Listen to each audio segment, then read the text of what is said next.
بسم الله الرحمن الرحيم وَلَقَدْ أَخَذَ اللَّهُ مِيثَاقَ بَنِي إِسْرَائِيلَ وَبَعَثْنَا مِنْهُمُ 12 نَقِيبًا وَقَالَ اللَّهُ إِنِّي مَعَكُمْ لَئِنْ أَقَمْتُمُ الصَّلَاةَ وَآتَيْتُمُ الزَّكَاةَ وَآمَنْتُمْ بِرُسُلِي وَعَزَّرْتُمُوهُمْ وَأَقْرَضْتُمُ اللَّهَ قَرْضًا حَسَنًا لَأُكَفِّرَنَّ عَنْكُمْ سَيِّئَاتِكُمْ وَلَأُدْخِلَنَّكُمْ جَنَّاتٍ تَجْرِي مِنْ تَحْتِهَا الْأَنْهَارُ فمن كفر بعد ذلك منكم فقد ضل سواء السبيل۔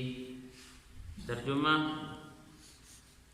اور یقیناً اللہ نے بنی اسرائیل سے عہد لیا تھا اور ہم نے ان میں سے 12 نگران مقرر کیے تھے، اور اللہ نے کہا تھا کہ میں تمہارے ساتھ ہوں اگر تم نے نماز قائم کی، زکوٰۃ ادا کی، میرے پیغمبروں پر ایمان لائے، عزت سے ان کا ساتھ دیا اور اللہ کو اچھا قرض دیا، تو یقین جانو کہ میں تمہاری برائیوں کا کفارہ کر دوں گا اور تمہیں ان باغات میں داخل کروں گا جن کے نیچے نہریں بہتی ہوں گی۔ پھر اس کے بعد بھی تم میں سے جو شخص کفر اختیار کرے گا تو در حقیقت وہ سیدھی راہ سے بھٹک جائے گا۔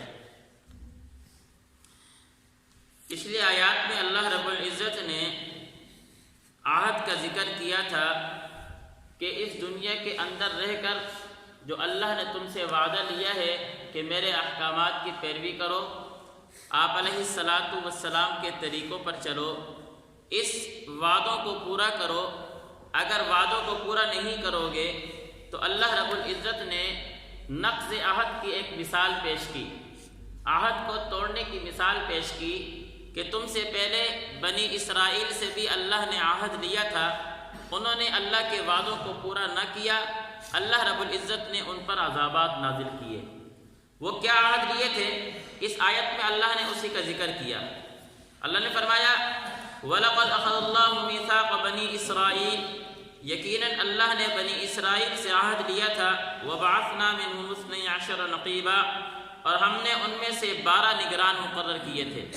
بنی اسرائیل کے 12 قبیلے تھے اور ہر قبیلے کا اللہ رب العزت نے ایک سردار اور ایک نگران مقرر کیا۔ وہ سردار کی ذمہ داری تھی کہ خود بھی دین پر چلتا، خود بھی پیغمبر کی بات کو مانتا اور جو تیرے ماتحت ہیں ان کو بھی دین پر چلاتا۔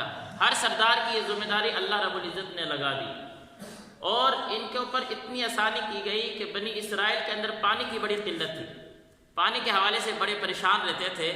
تو اللہ رب العزت نے موسیٰ علیہ السلام کی طرف وحی کی، وَقَطَّعْنَاهُمُ 12 أَسْبَاطًا أُمَمًا وَأَوْحَيْنَا إِلَىٰ مُوسَىٰ إِذِ اسْتَسْقَاهُ قَوْمُهُ أَنِ اضْرِب بِّعَصَاكَ الْحَجَرَ، کہ موسیٰ علیہ السلام کو فرمایا کہ اس پتھر کے اوپر لاٹھی ماریں تو اس سے 12 چشمے پھوٹ پڑیں گے۔ موسیٰ علیہ السلام نے لاٹھی ماری، پتھر ایک تھا وہ پاش ہوا، 12 پتھر بنے، ہر پتھر سے ہر قبیلے کے لیے الگ پانی کا چشمہ جاری فرما دیا۔ یہ کوئی تھوڑی بات نہیں ہے کہ اللہ نے اتنی بڑی پریشانی دور کر دی۔ اتنی آسانیاں اللہ رب العزت نے ان کے لیے کی تھی کہ غذا کا بندوبست ان کے لیے نہیں تھا، باقاعدہ آسمان سے ان کے لیے من و سلوہ اترا کرتا تھا۔ روشنی نہیں تھی، اللہ رب العزت نے باقاعدہ آسمان سے ستون لٹکا دیا روشنی کے لیے تاکہ روشنی کا بندوبست ہو جائے، اور بھی اس کے علاوہ کئی سارے اللہ رب العزت نے انعامات ان کے اوپر کیے تھے، لیکن یہ بات نہ مانتے اور معاہدات کو توڑ دیتے۔ اللہ نے پھر ذکر کیا، اللہ نے فرمایا وَبَعَثْنَا مِنْهُمُ 12 نَقِيبًا، اور ہم نے ان میں سے 12 نگران مقرر کیے تھے۔ وَقَالَ اللَّهُ إِنِّي مَعَكُمْ، اور اللہ نے کہا تھا اگر تم میرے ساتھ کیے ہوئے معاہدے کو پورا کرو گے تو میں تمہارے ساتھ ہوں گا۔ میں تمہارے ساتھ ہوں گا کیا مطلب؟ مفسرین کہتے ہیں إِنِّي مَعَكُمْ، کہ اگر تم میرے کیے ہوئے وعدوں پر چلو گے تو میری مدد بھی تمہارے ساتھ ہوئے گی، میں خود بھی تمہارے ساتھ ہوں گا۔ میری مدد بھی تم اپنی آنکھوں سے دیکھو گے کہ تمہیں کوئی کسی قسم کی پریشانی نہیں ہوگی، تمہیں ہر وقت میری مدد ہوتی نظر آ رہی ہوگی۔ اور دوسری بات انی معکم، کہ میں خود بھی تمہارے ساتھ موجود ہوں گا، کہ آیا تم میرے کے ساتھ کیے ہوئے وعدوں کی نگرانی بھی کر رہے ہیں نہیں کر رہے؟ میں خود نگرانی کر رہا ہوں گا۔ وقال اللہ انی معکم، اللہ نے فرمایا کہ میں تمہارے ساتھ ہوں گا۔ اب وہ معاہدے کیا تھے؟ پہلا معاہدہ لئن اقمتم الصلاۃ، نماز قائم کرو گے۔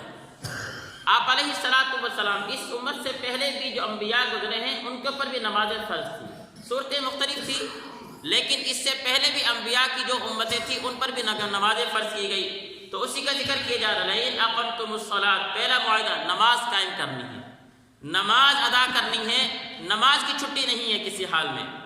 نمبر 2 وآتیتم الزکوٰۃ، زکوٰۃ ادا کرنی ہے، زکوٰۃ جو تمہارے اوپر مالی فرض کر دی گئی ہے اس کی ادائیگی تم پر ضروری ہے، ادا کرنا لازمی ہے۔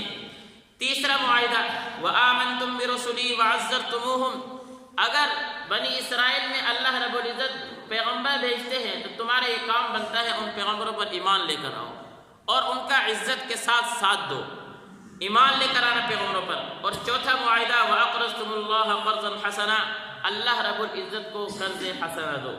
اللہ کو قرض حسنہ کہ اللہ رب العزت کو قرض دینے کا مطلب یہ ہے کہ آپ اگر کسی کو قرض دیتے ہیں تو قرض کا مطلب یہ ہوتا ہے کہ اس کی ادائیگی، اس کو واپس کرنا لازم ہے۔ میں نے کسی کو قرض دیا ہے، ہر آدمی سمجھتا ہے کہ قرض کا مطلب یہ ہے کہ اس کو بعد میں واپس کرے گا۔ اللہ کو قرض دینے کا مطلب یہ ہے کہ جب تم اللہ کے راستے میں خرچ کرو گے تو اللہ تمہیں اس کا بدلہ ضرور دیں گے۔ جس طرح قرض کی واپسی ضرور ہوتی ہے، اس طرح اللہ تمہیں بھی اس چیز کا، صدقات کا، خیرات کا بدلہ ضرور دیں گے۔ یہ 4 معاہدے ہوئے تھے۔ اللہ نے فرمایا کہ اگر ان معاہدوں کو پورا کرو گے انی معکم، تو میری مدد بھی تمہارے ساتھ، میں بھی تمہارے ساتھ۔ اور اگر نہیں پورا کیا لأکفرن عنکم سیئاتکم، اگر تم میں سے کسی ایک نے ان معاہدوں کو توڑا، سیئاتکم گناہ کیے، ولأدخلن اگر پورا کیا تم میں سے کسی ہر ایک نے اور گناہ نہ کیے، تو اللہ فرماتے ہیں کہ میں ان معاہدوں کے بدلے میں تمہارے جو گناہ ہیں وہ سارے کے سارے ختم کر دوں گا، مغفرت فرما دوں گا۔ نماز ادا کرو، زکوٰۃ دو، پیغمبروں پر ایمان لے کر آؤ اور اللہ کے راستے میں خرچ کرو، اس کے بدولت تمہارے پچھلے گناہ سارے کے سارے میں ختم کر دوں گا، کفارہ بنا دوں گا ان نیکیوں کو ان گناہ کے بدلے میں۔ اور دوسری چیز وَلَأُدْخِلَنَّكُمْ جَنَّاتٍ تَجْرِي مِن تَحْتِهَا الْأَنْهَارُ، اللہ نے فرمایا کہ میں تمہیں ایسے باغات میں داخل کروں گا جس کے نیچے نہریں بہتی ہوں گی۔ ہر آدمی کے مزاج ہوتا ہے نا، مزاج میں یہ چاہت ہوتی ہے کہ ہریالی ہو، باغ لگا ہوئے ہوں، پانی کا تالاب ہو، ہے جی خوبصورت ماحول ہو، کرسی لگی ہوئی میں وہاں بیٹھا ہوا ہوں، شاہانہ ماحول ہر آدمی پسند کرتا ہے، خوبصورت ماحول ہر آدمی پسند کرتا ہے۔ اللہ نے فرمایا کہ تم یہ کام کر لو، میں تمہیں ایسے باغات دوں گا کہ اس کے نیچے نہریں بہتی ہوں گی، تمہیں ایسا دودھ ملے گا کہ اس سے پہلے تم نے دودھ دیکھا نہیں ہوگا، اس دودھ کی مٹھاس اتنی زیادہ ہوگی، سفیدی ایسی ہوگی، تمہیں ایسا شہد دوں گا کہ اس شہد سے پہلے تم نے شہد کبھی کھایا نہیں ہوگا، لیکن شرط یہ ہے کہ میرے معاہدے پر چلو تو صحیح۔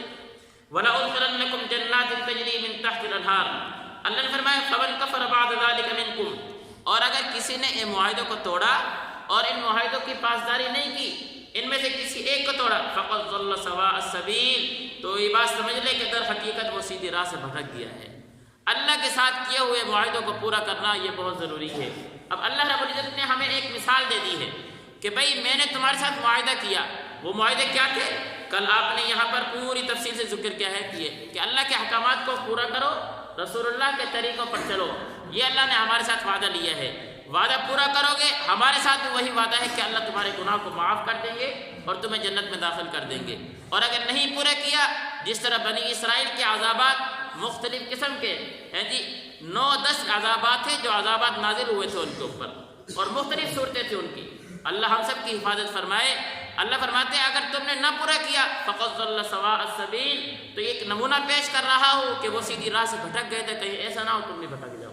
اللہ تعالی ہمیں آپ علیہ الصلاۃ والسلام کے طریقوں پر اللہ تعالیٰ کے احکامات کو پورا کرنے کی توفیق نصیب فرمائے۔